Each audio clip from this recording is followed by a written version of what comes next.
लिंग में कथा हो रही है विठले सेवा समिति द्वारा, जिसमें से पहली उज्जैनी हुई महाकाल बाबा की धरा पर, दूसरी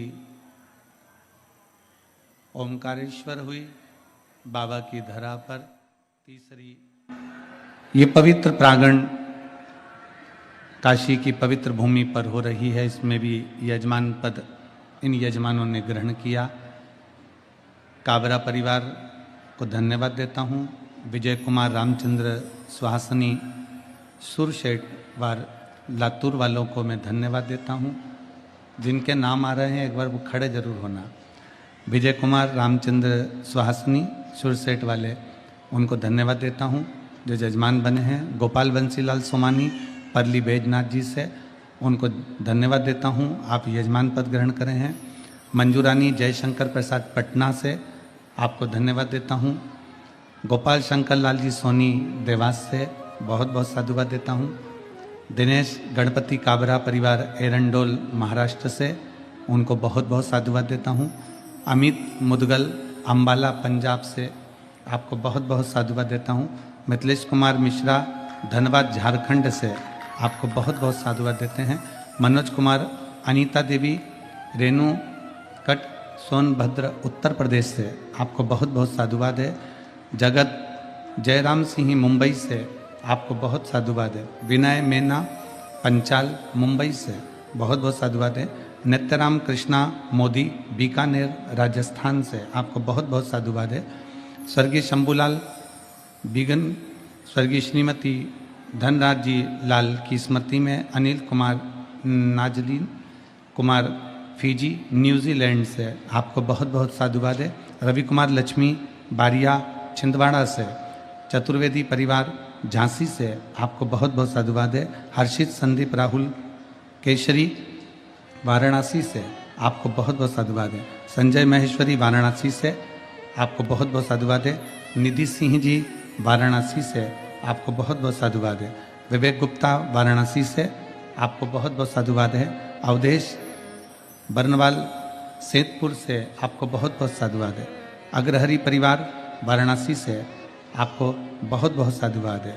स्वर्गीय तेजर मन सिंह अमरबाई जी की स्मृति में करण सिंह अनीता सिंह भोपाल से, आपको बहुत बहुत साधुवाद है।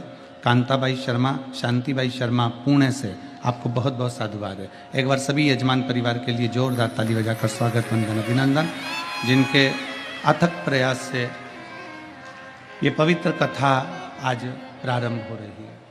और तेरी कृपा बिना मिले एक भी लेते हैं श्वास, तेरी कृपा से बखान क्या करूं मैं राखों के ढेर का, चपटी बहुत में खजाना कुबेर का। हे गंगाधार मुक्ति द्वार ओंकार तू, भोले ओंकार तू, आयुष बिहार शंभुदार तू। भगवान देवाधिदेव महादेव की ये पवित्र भूमि है काशी।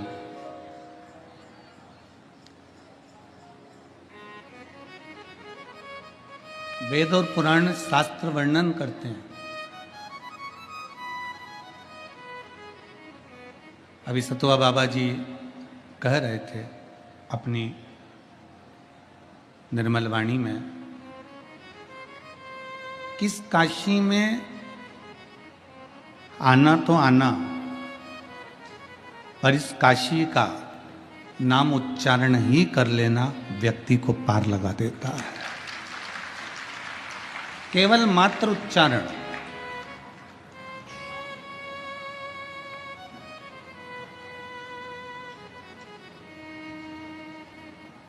और धन्य यहाँ के रहवासी, यहाँ के निवासी। एक कथा में हमने वर्णन किया था, आपने श्रवण किया होगा कि अगर 12 ज्योतिर्लिंग में से किसी ज्योतिर्लिंग में अगर मनुष्य बनकर भी ना आए, मानव का शरीर भी नहीं मिला, मान लो नहीं मिला,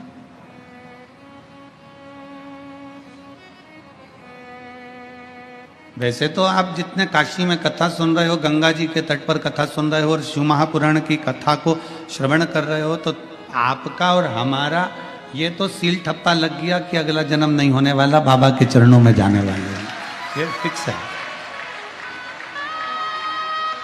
बोल बम का नारा है, सारी समस्या का हल। कोई लेट बनता है, कोई जल्दी बनता है, शिव को जल चढ़ाने वाला एक दिन सेठ जरूर बनता है। तो ये तो निश्चित हो गया कि जन्म नहीं होना, वापिस बार बार बार बार बार बार नहीं आना अपने को, तो अपने और फिर निवेदन है, अगर वैकुंठ जाएंगे तो वापिस आएंगे, नरक जाएंगे तो वापिस आएंगे, और कैलाश चले गए तो फिर आओगे नहीं। यहीं अपना घर है, बाबा की नगरी में अपना निवास है, तो ना कहीं जाना है ना कहीं आना है, यहीं पर सब आए, अपने को नहीं जाना।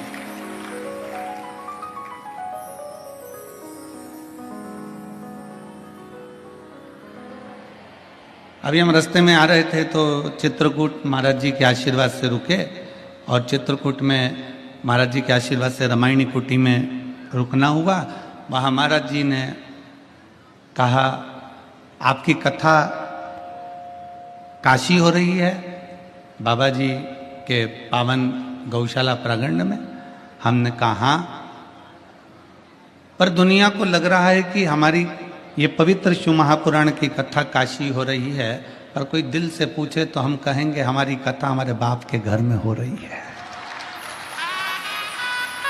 कोई दिल से पूछे ना तो आज बड़े आनंद के साथ में कथा का रसतत्व है। ये पिता का घर है काशी, जिसका केवल नाम उच्चारण मात्र कर दिया जाए, केवल वो कहते हैं ना, लोग डराते हैं तो दूसरे के नाम से डराते हैं। लोग कहते हैं लो फोन पे बात कर लो, हमारे काका जी की पहचान है, लो बात कर लो हमारे जीजा जी की पहचान है, लो बात कर लो हमारी इसकी पहचान है। शिव महापुराण की कथा कहती है, स्कंद पुराण कहती है, स्कंद पुराण का काशी खंड कहता है कि दुनिया के लोग भय दिखाएंगे, डराएंगे दूसरे के नाम से, पर अगर जीव नरक भी जा रहा है, बैकुंठ भी जा रहा है, और वहां चित्रगुप्त महाराज सामने खड़े होकर पूछेंगे कि तूने पुण्य कौन सा करा, तूने सत्कर्म कौन सा करा, तुम्हारे मुख से कुछ ना निकले, केवल काशी एक संबोधन ही निकल गया, तो चित्रगुप्त भी हाथ जोड़कर कह देंगे इसको कैलाश छोड़कर आए। ये साधारण भूमि नहीं है, ना जाने कितना तप, कितनी साधना, कितनी आराधना, पूरा ब्रह्मांड, पूरी सृष्टि जल में मग्न हो जाती है। सतयुग आता है, त्रेता आता है, द्वापर आता है, कलयुग आता है, नष्ट हो जाता है, चले जाता है, फिर वापिस सृष्टि रचना प्रारंभ होती है। कितनी बार सृष्टि पानी में डूब गई, कितनी बार सृष्टि जल में मग्न हो गई, कितनी बार सृष्टि समाप्त हो गई, पर पूरी भूमंडल पर केवल एक काशी ऐसी अजर और अमर है जो कभी समाप्त नहीं होती, वो हमेशा की हमेशा रहती है, वो कभी समाप्त नहीं होती, और बड़ी बड़ी पवित्र है, बड़ी पवित्र, बड़ी आनंद है। और इसकी पवित्रता का ध्यान आपको और हमको भी रखना है, इसकी पवित्रता का ध्यान आपको और हमको रखना है।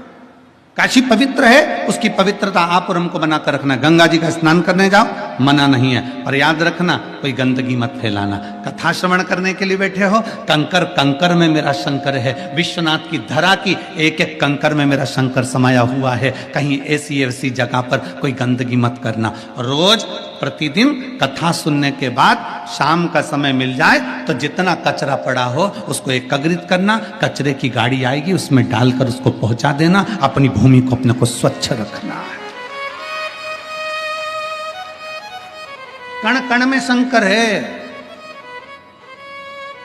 स्नान करने जाओ तो ध्यान रखो कि गंगा में हम स्नान कर रहे हैं, कोई बेकार वस्त्र वहां न पटक के आ जाए, कोई जूतल चप्पल हम वहां न पटक कर जाए, कोई चीज हम वहां न पटक कर जाए, इसका स्मरण रहे।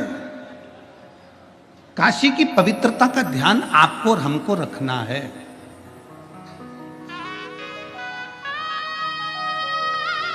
और शंभु शरणे मांगू घड़ी रे दुख काटो दया करी दर्शन आपो शंभु शरणे पड़ी मांगू घड़ी रे दुख काटो दया करी दर्शन। ये पवित्र भूमि का, पवित्रता का भाव का स्मरण हमको रखना। प्रतिदिन कथा छूटने के बाद में आपका नियम होना चाहिए कि मैं इस पवित्र धरा पर कोई बिस्कुट का पैकेट पड़ा है, कोई छिलका पड़ा है, कोई केले का छिलका पड़ा है, कोई सामान पड़ा है, उसको इकट्ठा कर कर एक जगह रख दीजिए। पवित्रता का ध्यान रखें। हम बहुत कुछ नहीं कर सकते काशी में आकर,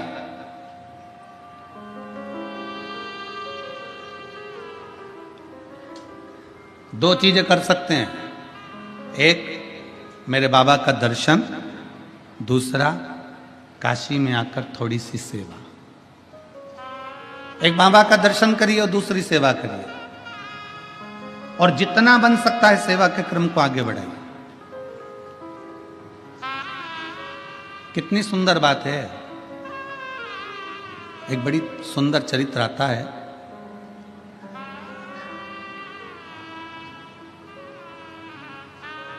एक पुलोमा असुर है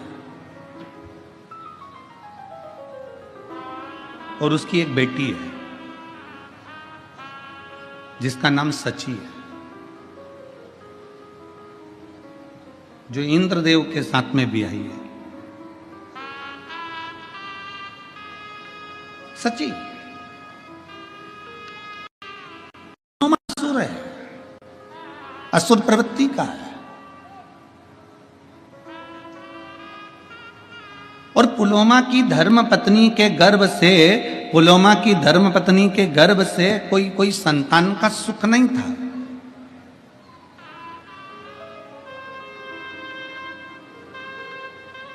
पुलोमा की धर्म पत्नी के गर्भ से कोई संतान नहीं थी, कोई औलाद नहीं थी।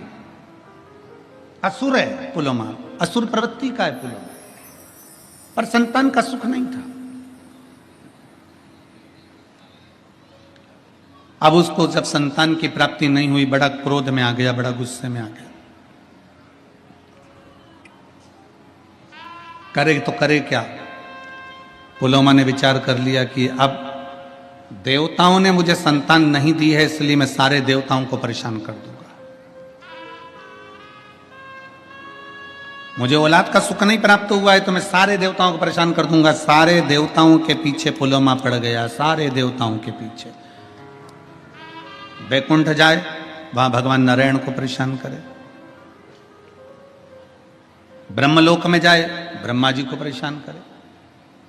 इंद्र लोक जाए तो इंद्र को परेशान करे। जहां जहां गरुण वरुण जितने लोक है, सारे लोकों में जाता और सबको परेशान करता, सबको कष्ट देता, सबको कष्ट, सबको परेशान करता, सब परेशान। एक दिन पुलोमा की पत्नी ने पुलोमा से कहा कि एक बात बताओ कि तुम रोज रोज चले जाते हो और हाहाकार मचा हुआ है, सारी दुनिया में तुम्हारा हाहाकार चल रहा है, कहीं तुम सबको परेशान कर रहे हो। अब की बार मैं चाहती हूं कि जब तुम किसी देवता को परेशान करने के लिए जाओ, कष्ट देने के लिए जाओ, तो उस समय मैं आपके साथ चलूंगा।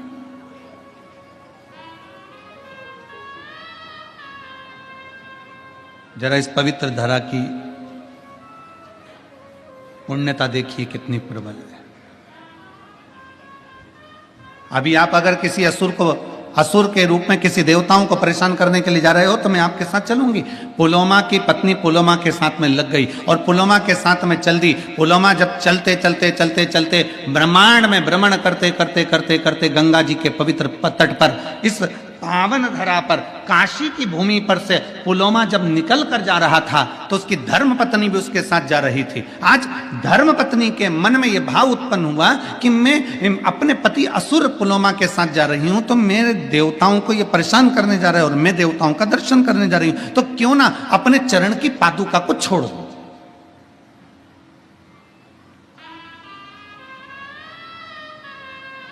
अपने चरण की पादुका को मैं त्याग दूं।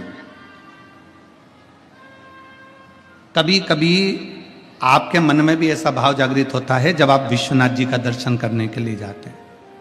कभी कभी आपके मन में भी यह भाव जागृत होता है जब आप गंगा जी का स्नान करने के लिए जाते हैं।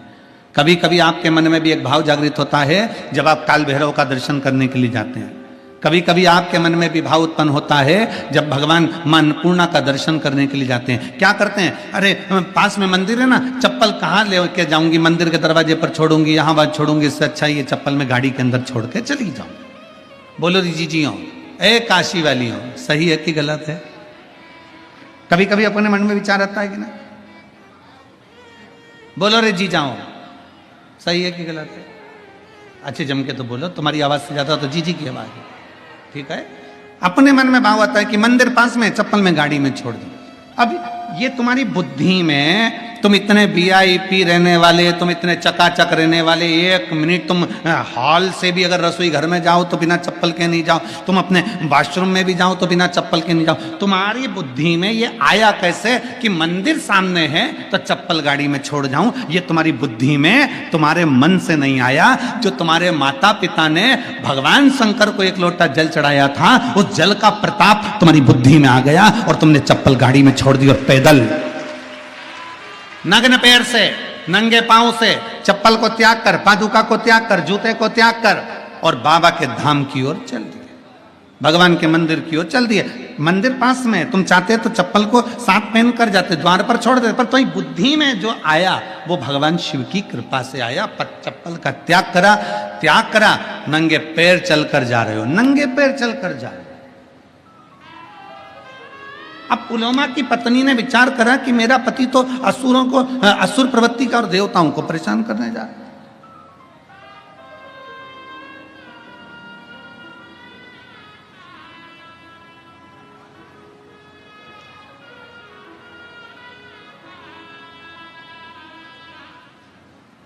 असुर जितने थे ना, इनकी जो धर्म पत्नियां थी ना, अपने पति का युद्ध देखना पसंद करती थी। रामचरितमानस में एक बड़ा सुंदर भाव आया। रामचरितमानस में रावण मर गया, मंदोदरी रो रही है। रावण मर गया, मंदोदरी रो रही है, खूब आंसू ढाल ढाल कर रो रही है। तो मेरे राघव जी के मन में आया, मेरे राम जी के मन में आया, जरा पता तो करूं कि मंदोदरी इतना क्यों रो रही है। राम जी तुरंत लखन लाल जी के साथ, हनुमंत लाल जी के साथ में मंदोदरी के पास पहुंच गए। मंदोदरी क्यों रो रही हो? तुम्हारा पति मर गया इसलिए रो रही हो? मंदोदरी बोली नहीं, कर्म की गति है, भोगना तो है। मुझे मालूम था मेरा पति मरेगा। मंदोदरी, तेरे पुत्र मर गए तू इसलिए रो रही है? कर्म की गति है, मैं जानती थी कि मेरे पुत्र गलत का साथ दे रहे हैं तो वो भी मरेंगे। मंदोदरी, तेरा देवर कुंभकर्ण मर गया इसलिए रो रही है? नहीं, कर्म की गति है, वो भी भोगना है। तेरा पूरा राक्षस कुल समाप्त हो गया मंदोदरी, तू इसलिए रो रही है? मंदोदरी कहती है नहीं, मेरा रोना इसलिए भी नहीं है। फिर मंदोदरी तू रो क्यों रही है? किस लिए तुझे रोना आ रहा है? तो मंदोदरी कहती है मैं रो इसलिए रही हूं कि दरवाजे पर इतने दिन से राम आकर खड़े थे और मैं दरवाजे के बाहर निकलकर उसका दर्शन ना कर सकी, इसलिए रो रही हूं। लंका के दरवाजे पर राम खड़े थे और मैं उसका दर्शन ना कर पाई। लंका के दरवाजे पर राम आकर खड़े थे और मैं उनका दर्शन ना कर पाई। तो भगवान राम ने कहा मंदोदरी, ये कोई अच्छी बात थोड़ी ना है कि किसी अच्छे कुल की स्त्री बाहर निकलकर दर्शन करने के लिए बाहर आए। नहीं स्वामी, अगर मैं मेरे पति से कहती कि मुझे युद्ध का दर्शन कराना है तो मेरे पति युद्ध का दर्शन कराते। मैं युद्ध देखने के लिए नहीं आती, केवल आपका दर्शन करने के लिए आती कि मेरे दरवाजे पर राम आए हैं तो उनका आदर कर लूं, सम्मान कर लूं, सत्कार कर लूं, उनका दर्शन कर लूं, उनका दर्शन कर लूं, बस उनको प्रणाम कर लूं। राम जी ने कहा मंदोदरी तुझे युद्ध देखने का इतना शौक है? नहीं, शौक नहीं है, केवल आपके दर्शन का शौक है। ठीक है मंदोदरी,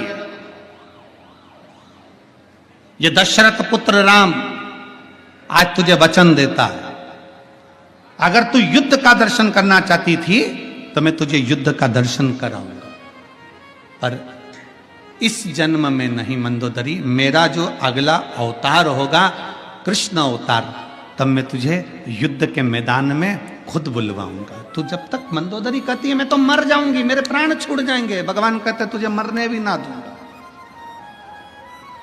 और आया था समय, आप सभी ने महाभारत का एक सुंदर चरित्र श्रवण करा होगा। भीम ने शब्द कह दिया था द्वारकानाथ के सामने, द्वारकाधीश चिंता करने की जरूरत नहीं है, ऐसे कौरवों की सेना को तो मैं मरोड़ कर छोड़ दूंगा और तोड़कर इनको फेंक दूंगा, इनको तो मैं जीवित नहीं रहने दूंगा। जब भगवान द्वारकानाथ के शब्द सुना तो द्वारकाधीश को लगा कि पांडवों में सबसे ज्यादा अभिमान भीम को अपनी वीरता का है, ये बर्बाद कर देगा, ये समाप्त कर देगा। और भीम को इतना अहंकार आना है तो ये भीम कहीं ना कहीं समाप्ति की ओर लेकर जाएगा। इसलिए भगवान द्वारकानाथ ने कहा भीम युद्ध मार्ग में लड़ना, तुम्हें अपनी वीरता का अहंकार है, हम जानते हैं, तुम जाओ एक काम करो, लंका जाना, वहां से मंदोदरी को लेकर आओ, मंदोदरी को लेकर आना और कहना कि मुझे युद्ध के मैदान में युद्ध का दर्शन कराने के लिए द्वारकानाथ ने बुलाया। मंदोदरी कौन? भीम पूछ रहे हैं। तो भगवान द्वारकानाथ कहते हैं पहले लंका में जाओ, मंदोदरी को लेकर आओ। भीम लंका में गए, भीम ने जाकर लंका में प्रणाम किया और पूछा कि मंदोदरी कहां रहती है। बूढ़ी सी मंदोदरी अपने कक्ष में बैठी हुई थी। भीम ने जाकर प्रणाम कर कर कहा मंदोदरी हो? हाँ, चलिए, कौरव और पांडवों का युद्ध होने वाला है, उसका दर्शन करने के लिए द्वारकानाथ ने बुलाया है। मंदोदरी की आंख से आंसू बह गए। द्वारिकाधीश, मेरे राम जी का अवतार हो गया, प्रणाम करती हूं मेरे द्वारकानाथ को। द्वारकानाथ किसका युद्ध है?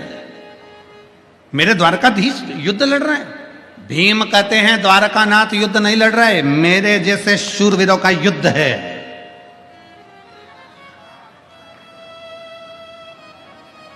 जो सुना मंदोदरी ने कहा ठीक है, आप पहले स्नान करो फिर अपन चलते हैं।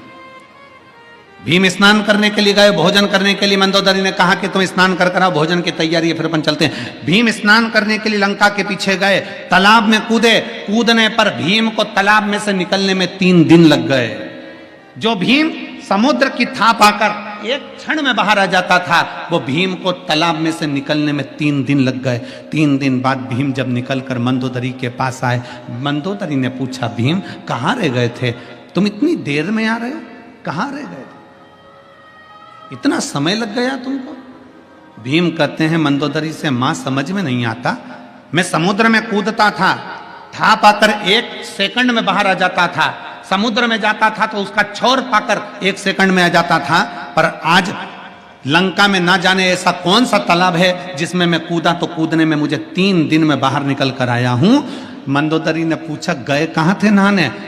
भीम कहते हैं लंका के पीछे। मंदोदरी कहती है वो तालाब नहीं था, मेरा देवर कुंभकर्ण मर गया था, उसके सिर की हड्डी पड़ी थी, उसमें पानी भरा गया था, उसमें नहाने में तुझे 3 दिन लग गए।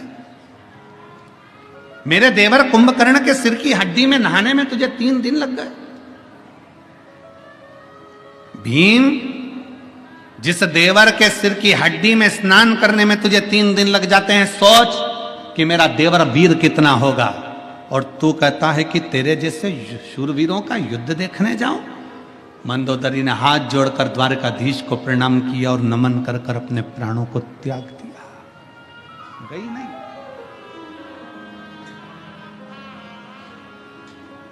असुर प्रवृत्ति में जन्म लेने वाली कई असुर राजाओं की धर्म पत्नियां भी ये चाहती थी कि भगवान का दर्शन हो जाए। उस समय इसमें एक पुलोमा की धर्म पत्नी थी। पुलोमा का धर्म पत्नी जब भ्रमण करते करते करते करते अपने पति पुलोमा के साथ में इस काशी की पवित्र धरा पर आती है और पुलोमा की पत्नी काशी की पवित्र धरा पर आती है। आते आते पुलोमा की पत्नी ने विचार करा कि अब मैं अपनी पादुका का त्याग कर देती हूँ। ये पादुका का त्याग करना भी मतलब आप अगर किसी मंदिर में जा रहे हो, देवालय में जा रहे हो, शिवालय में जा रहे हो, कुछ दूरी पर अपनी पादुका अपनी चप्पल को छोड़ देना भी यह हमारे जीवन की एक कृतार्थता है।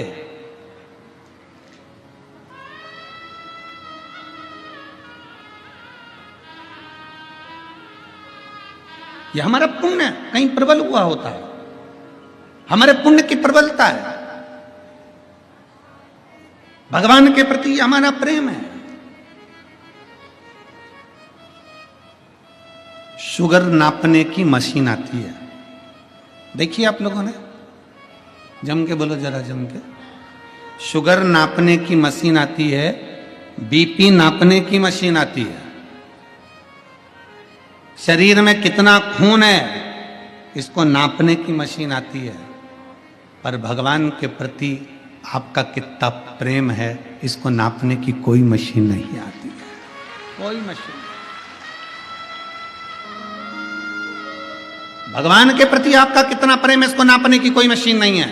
शुगर नापने की मशीन होगी, बीपी नापने की मशीन होगी, खून में कितनी, आपके शरीर में कितना खून है उसको नापने की मशीन होगी, आपकी दृष्टि कितनी लंबी कितनी छोटी है उसको नापने की मशीन होगी, श्रवण शक्ति कैसी है उसको नापने की मशीन होगी, पर आपके दिल में परमात्मा के प्रति कितना प्रेम है इसको नापने की कोई मशीन नहीं होती। इसको नापने की तो केवल एक मशीन होती है कि जब कहीं तुम्हें भगवान देवाधिदेव महादेव का दर्शन हो जाए, किसी पेड़ के नीचे कोई शिवलिंग का दर्शन हो जाए, गाड़ी से जा रहे थे एकांत में एकांतेश्वर महादेव का दर्शन हो जाए, चलते चलते किसी मंदिर के शिखर का दर्शन हो जाए, और दिल से तुम अगर हाथ जोड़ो ना जोड़ो पर दिल से तुम्हारे नेत्र भी अगर नीचे हो जाए, सिर झुक जाए, समझ लेना कि तुम्हारा प्रेम परमात्मा से प्रबल है।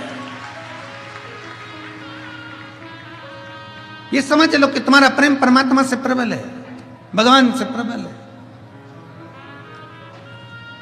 और शंभो शरणे पड़े मांगो घड़ी रे घड़ी, दुख काटो दया करी दर्शन। कितना प्रेम है, ये आपकी वात्सल्यता, ये आपकी करुणता। कल कोई कह रहा था गुरुजी पंडाल में बहुत दूर दूर से लोग आकर रुके। हमने कहा दूर वाले नहीं, काशी के लोग भी पंडाल में रुके। स्वयं काशी के लोग भी पंडाल के अंदर महाराज जी रुके हुए हैं। कितने बैठे हो रहे, हाथ उठाओ जरा। ये देखो ये सब काशी वाले, प्रणाम आपको, दंडवत। काशी के भक्तों ने भी ये विचार कर लिया था बार बार आएंगे जाएंगे नहीं, जगह चली गई तो इन्होंने विचार करके बैठे ये लोग अपने साथ बोरिया बिस्तर सब बांध के बड़े प्रेम से। अब इनने सोच लिया कि वो प्रयागराज का महाकुंभ तो अपनी जगह पर है जो होगा जनवरी फरवरी में, पर इन्होंने सोच लिया काशी का कुंभ भी एक बार देख लें तो ये जीवन का एक आनंद ही हो जाएगा। काशी का कुंभ है।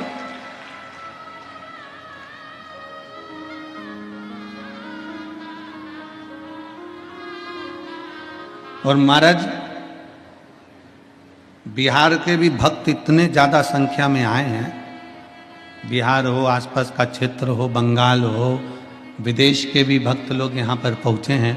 सबको बहुत बहुत साधुवाद है, बहुत साधुवाद। ना जाने कौन सा पुण्य आप लोगों ने करा होगा जो शिव महापुराण की कथा काशी में श्रवण कर रहे हैं।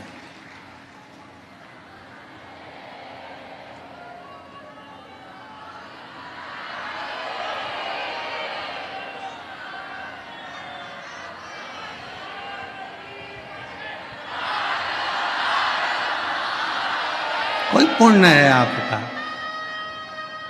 काशी वालों, ओ काशी की जी जी, ओ काशी के जी जाऊं, घर जाके नजर उतरवा लेना पक्के में।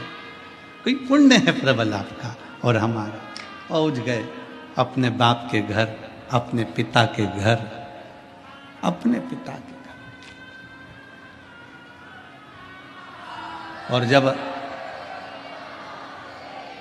अब एक बात आप लोगों से कहें, हर कथा में आपको बाबा से कहना पड़ता था, हर कथा में आपको बाबा से कहना पड़ता था कि बाबा हम आपकी कथा सुनने के लिए आए हैं, हमारा ऐसा कार्य करते हैं। यहाँ कहना नहीं पड़ता, बाप बाप होता है, चेहरा देखकर समझ जाता है कि क्या देकर भेजना है। बाप बाप होता है, चेहरा देखकर पहचान जाता है कि क्या करना है, क्या करना। इसी काशी में वो जीजी बैठी हुई हैं, पूर्व में कथा कराई थी, निधि दीदी है, हाँ, पूर्व में कथा कराई थी, दीदी बैठे हुए हैं। तो जब गंगा जी के तट पर वो कथा हुई थी, तो वहाँ पर एक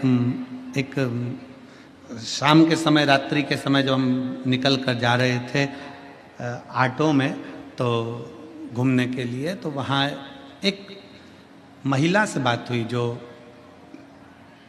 कर्नाटक की रहने वाली थी, बिदर के पास कर्नाटक की रहने वाली थी। तो बुजुर्ग थी बहुत, तो बहुत धीरे धीरे चल रही थी, उसके परिवार वाले उसको हाथ पकड़कर चल रहे थे। हम लिंगायत शिव संप्रदाय के महात्मा जी से मिलकर, गुरुजन से मिलकर आ रहे थे। तो माँ हमको दिखी, तो हमने कहा कि माँ आप कितने दिन की आई हुई है? वो बोली महाराज जी, हम उनकी सुंदर भाषा में उन्होंने अब जवाब दिया, हम 4 दिन हो गए। 4 दिन मतलब 4 दिन से विश्वनाथ जी का दर्शन कर रही हो? 4 दिन से विश्वनाथ जी का दर्शन कर रही हो? कहा नहीं महाराज जी, बहुत भीड़ है, बहुत भीड़ है। अच्छा, हाँ।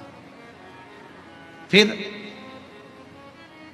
महाराज जी 3 दिन तक लगातार मैं बाबा का दर्शन करना चाहिए, पर भीड़ के कारण दर्शन नहीं हुआ।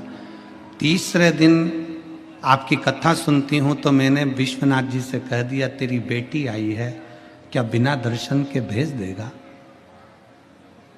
क्या बिना दर्शन के भेज देगा?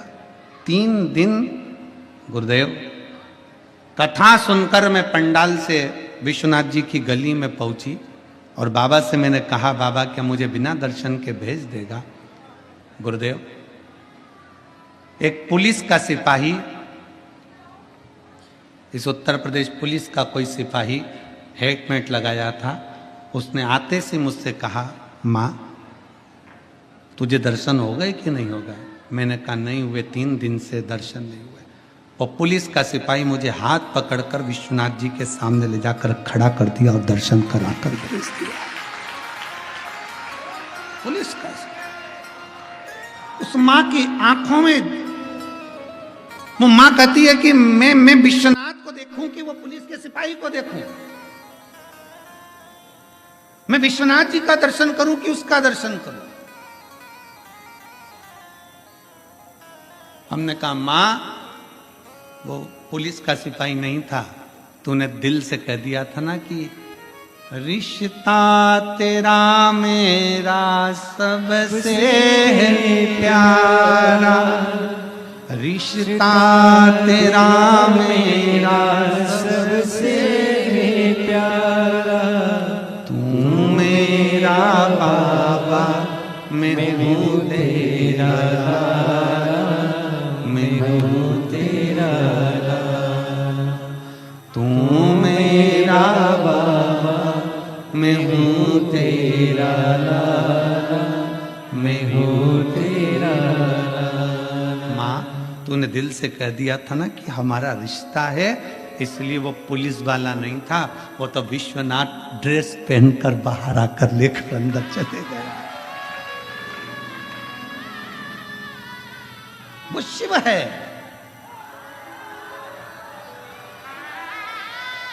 वो शंकर है, वो घड़ी है। उसको पहचानना बड़ा कठिन है। कैसे आएगा, कब आएगा, कहाँ आएगा? हम कहते हैं 7 दिन की शिव पुराण में भगवान शंकर का एक ना एक दिन दर्शन होता है। विश्वनाथ की धरा पर कथा सुनने वालों कान खोलकर सुन लेना, यहां रोज दर्शन होगा। रोज बाबा आएगा, नाव पार कर कर आएगा, उधर से इधर आएगा और आकर तुम्हारे भीतर आकर तुम्हारे बीच में आकर जाएगा, वहां से यहां आएगा।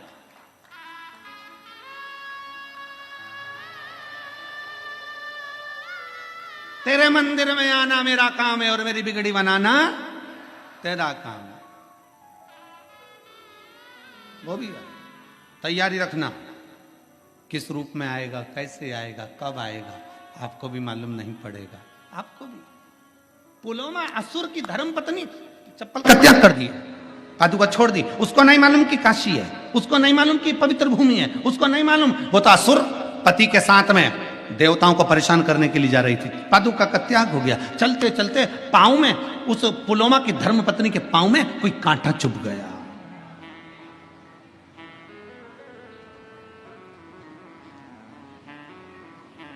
पुलोमा की धर्म पत्नी के पांव में कांटा चुभ गया। उसको ज्ञात नहीं है कि यह काशी है। काशी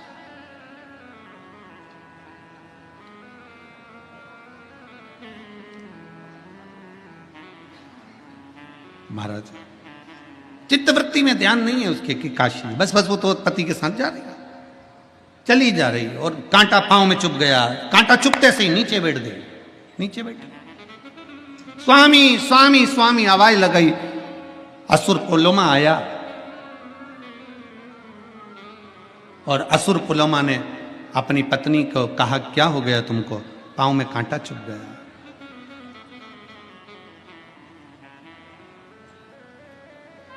पति ने कांटा निकलवाया, पत्नी का पांव का कांटा निकल कर फेंका। पत्नी पुलोमा की धर्म पत्नी ने विचार कर लिया, मैं यहां से निकल कर जा रही हूं, मेरे पांव में कांटा चुभ गया, कोई निकल कर जाता होगा, उसके पांव में कितने कांटे चुभते होंगे। मैंने तो पादुका का अभी त्याग करा है, मैंने अपनी चप्पल का भी त्याग करा है, मेरे पांव में कांटा चुभा तो कितने के पांव में कांटा चुभा होगा, कितने के पांव। पुलोमा आगे आगे चलता है। पुलोमा की पत्नी, काशी की धरा उसको नहीं मालूम कि ये काशी है। वो बस कांटों को बीनती बीनती उन कांटों को अपनी झोलियों में भरती जाती और एक जगह ले जाकर छोड़ती जाती, भरती जाती, एक जगह ले जाकर छोड़ती जाती, भरती जाती, एक जगह ले जाकर छोड़ती जाती। उसको क्या मालूम था कि काशी की धरा पे से कांटे भी चुनकर फेंक दिए तो तेरी झोली कैसे खाली रह सकती है। और पुलोमा की संतान नहीं थी, पर वो कांटे भी चुनकर फेंके तो पुलोमा की धर्म पत्नी का गर्भ ठहर गया।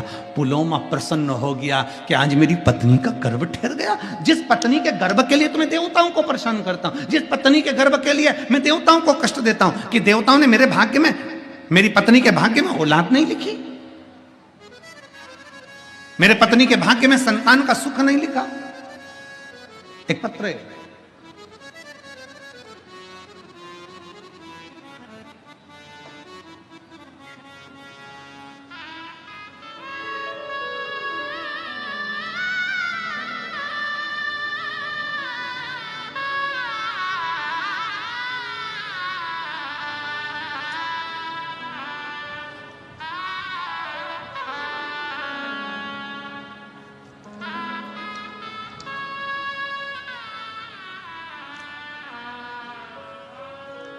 मेरा नाम सुनीता ठाकुर है, मेरे पति का नाम संजय ठाकुर है। मैं धनबाद झारखंड की निवासी हूँ। कहीं बैठी हो तो हाथ हिला सकती हैं। आ जाइए, एक बेलपत्र ले जाइए, आ जाइए, आ जाओ।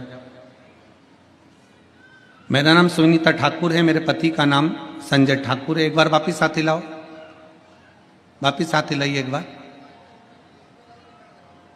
हाँ ठीक है, दिख गया, आ जाइए, आ जाइए। मैं धनबाद झारखंड की निवासी हूँ। मेरा मोबाइल नंबर ये है। पत्र को आप लोग एलईडी पर चल रहा है ना, एलईडी पर पत्र को पढ़ सकते हो और आस्था चैनल पर पत्र को पढ़ सकते हो। मेरा नाम सुनीता ठाकुर है, मेरे पति का नाम संजय ठाकुर है। मैं धनबाद झारखंड की निवासी हूँ। मेरा मोबाइल नंबर ये है। एक लोटे जल का और बेलपत्र का क्या वर्णन करूँ गुरुदेव। 26 जनवरी 2023 को मेरे सीने में गठान हुआ, तो मैंने डॉक्टर को दिखाने पर पता चला कि मुझे 4th स्टेज का कैंसर हुआ। 4th स्टेज का कैंसर हुआ है। मैंने बनारस के महामना कैंसर हॉस्पिटल में गई, वहाँ के डॉक्टरों ने इलाज करने से मना कर दिया। वहाँ के डॉक्टरों ने इलाज करने से मना कर दिया और बोला कि यह 6 महीने की जिंदगी है, इसको ले जाओ, इसका शरीर 4th स्टेज के कैंसर पर काम नहीं कर सकता, दवाई भी असर नहीं करेगी, इसको ले जाओ।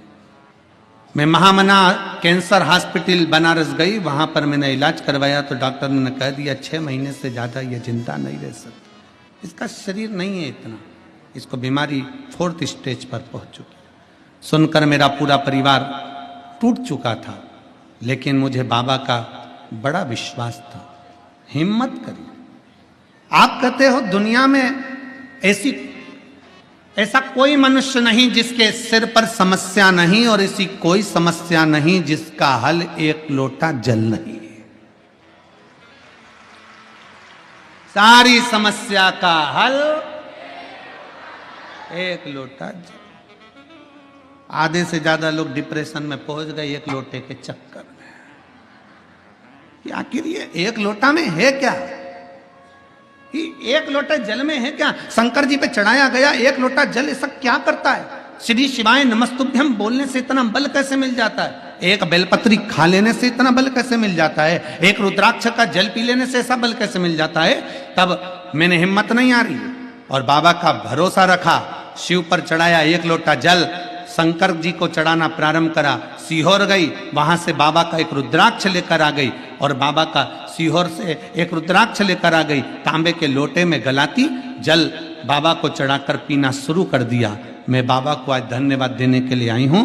दूसरी बार फिर मेरे बच्चे मुझे इलाज के लिए कैंसर हॉस्पिटल लेकर गए तो डॉक्टरों ने कह दिया कि इसको कैंसर नहीं है, अब ये पूर्ण तरह से ठीक है।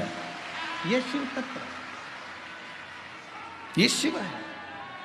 और तेरी कृपा बिना ना हिले एक भी अणु, लेते श्वास तेरी कृपा से तनो। एक लाइन अच्छी लिखी है, आप पर हम गुनगुनाते हैं। रिश्ता तेरा मेरा सबसे प्यारा, रिश्ता तेरा मेरा सबसे प्यारा, तू मेरा बाबा मैं हूँ तेरा लाला, मैं हूँ तेरा लाला। तू मेरा बाबा मैं हूँ तेरा लाला, मैं हूँ तेरा लाला। अरे काशीवासियों, पवित्र धरा पर आपका जन्म हुआ है, पवित्र भूमि पर आप जन्मे हो और सारे इस उत्तर प्रदेश के सभी बहन भाइयों से, मेरी जीजी जीजाओं से और काशी के आसपास में रहने वाले सभी ग्रामीण क्षेत्रियों से निवेदन करता हूं, कोई पुण्य करा होगा जो सीहोर से चलकर कुबरेश्वर बाबा की धरा से शिव पुराण इस काशी बाबा की धरा तक पहुंची है। कोई पुण्य करा होगा, कोई हमारी पुण्यता होगी। एक काशी की धरा पर पुलोमा असुर की धर्म पत्नी आकर कांटा चुनकर अपनी झोली में भरकर एक और फेंक देती है तो संतान की प्राप्ति। ये वो काशी की धरा,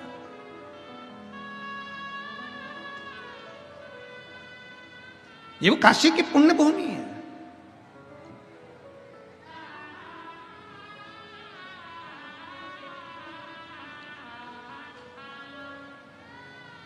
केवल मंदिर में सफाई कर देने था, क्यों क्यों क्या पड़ा सीहोर वाले महाराज को कि मंदिर की साफ सफाई करो?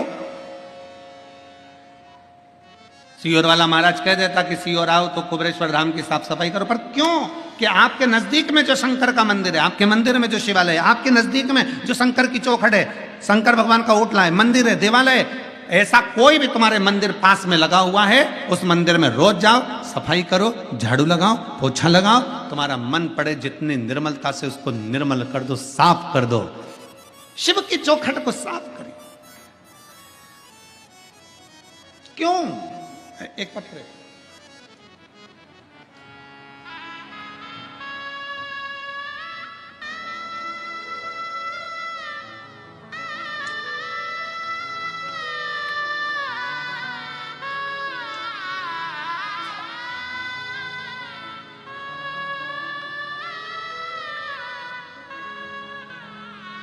मेरा नाम कीर्ति मिश्रा है। मैं जिला बलिया उत्तर प्रदेश की निवासी हूं। कहीं बैठी हैं तो हाथ हिला सकती हैं। मेरा नाम कीर्ति मिश्रा है। मैं जिला बलिया उत्तर प्रदेश की निवासी हूं। कहीं बैठी हो तो हाथ हिला सकती हैं। कीर्ति मिश्रा बलिया उत्तर प्रदेश से हैं।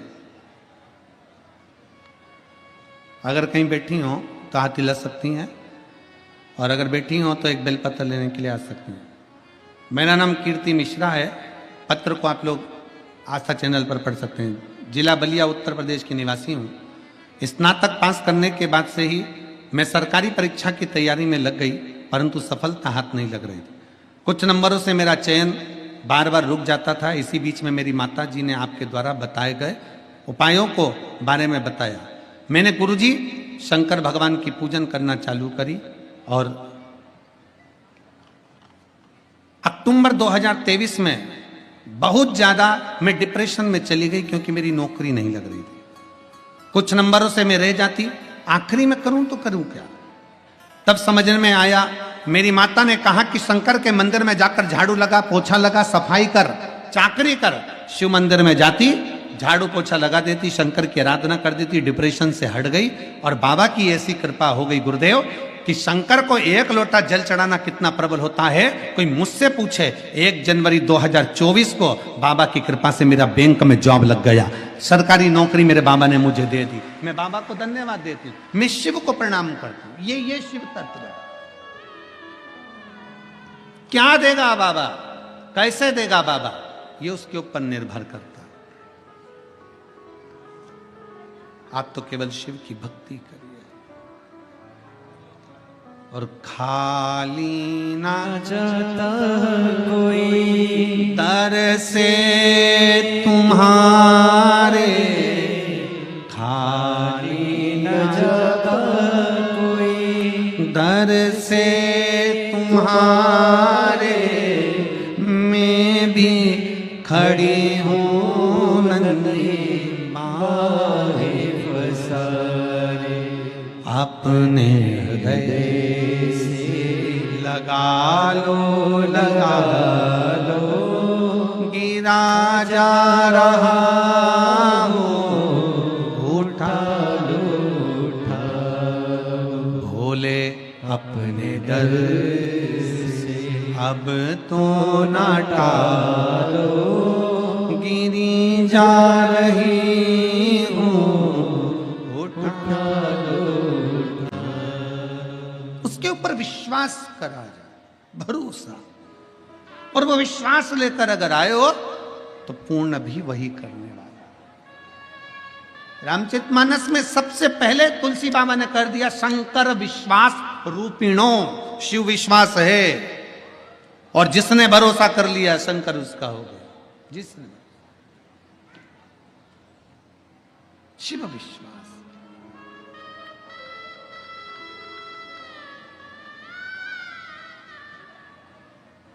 इसलिए आज सिद्ध हो गया। तेरे डमरू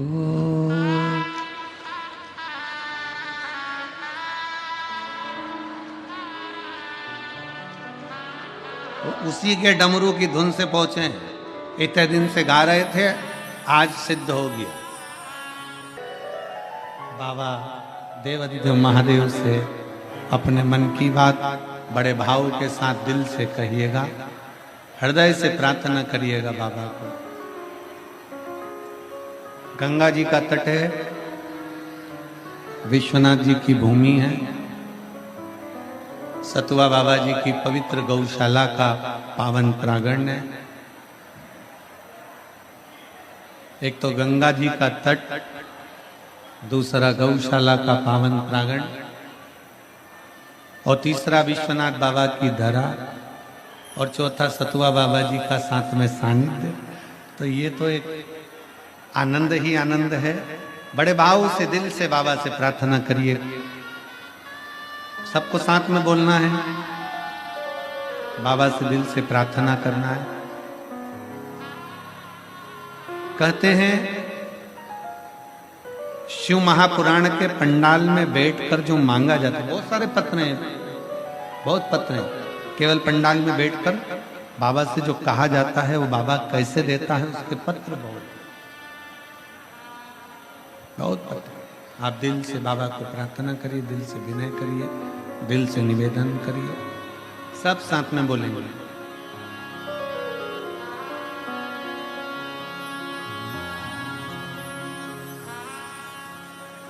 श्री शिवाय नमस्तुभ्यं। श्री शिवाय नमस्तुभ्यं। श्री शिवाय नमस्तुभ्यं। श्री शिवाय नमस्तुभ्यं। श्री शिवाय नमस्तुभ्यं।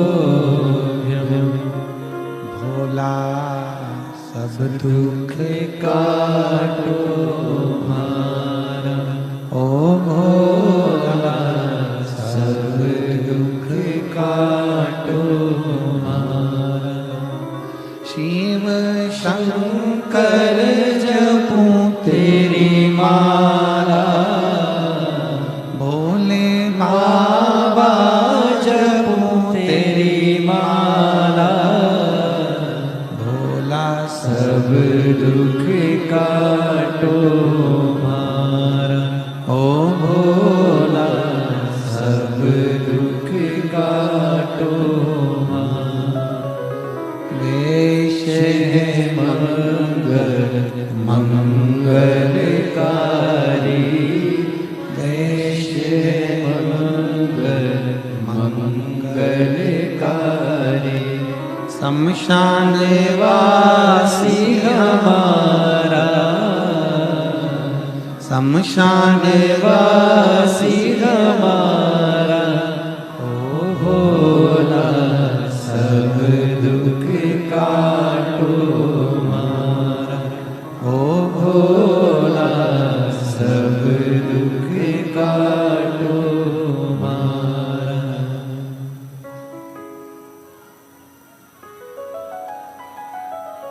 भगवान देवाधिदेव महादेव शिव